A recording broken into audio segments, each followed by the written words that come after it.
নমস্কার বন্ধুরা, ব্লগার দম্পতির আরো একটি নতুন ব্লগে তোমাদের স্বাগত জানাই। আগের ভিডিওগুলোতে তোমরা তো সব দেখতেই পেলে আমার প্রেগন্যান্সি স্টোরি, আর যারা এখনো দেখোনি অবশ্যই একবার দেখে নিও।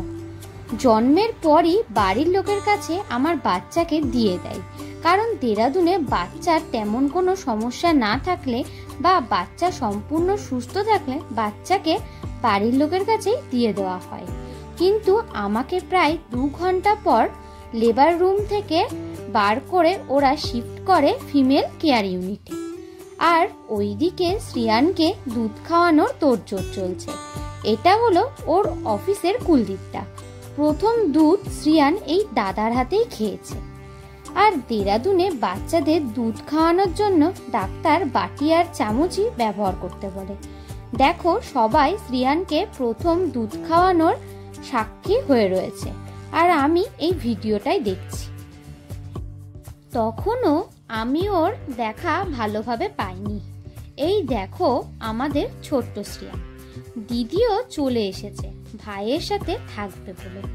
সত্যি কথা বলতে দিদি খুবই ক্লান্ত, কারণ আমার 4 তারিখে বিকেল 5টায় ভর্তি করে নেয়, আর শ্রিয়ান হলো 5 তারিখ দুপুরবেলায়।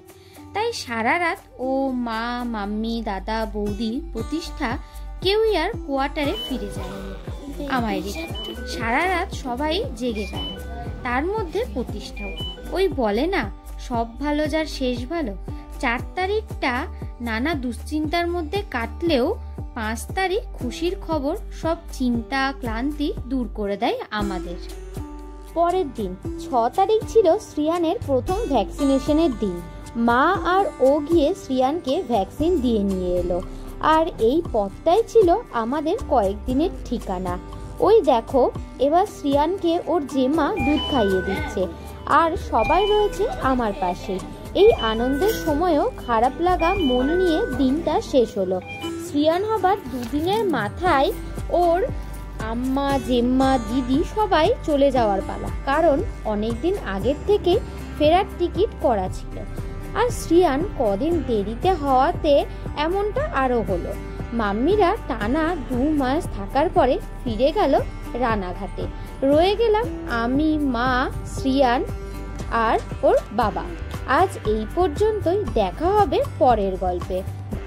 ভিডিওটি ভালো লাগলে একটা লাইক করে দিও, আর কেমন লাগলো তা কমেন্টে জানিও। আর আমাদের চ্যানেলে নতুন হয়ে থাকলে সাবস্ক্রাইব করতে ভুলো না কিন্তু। Bye bye.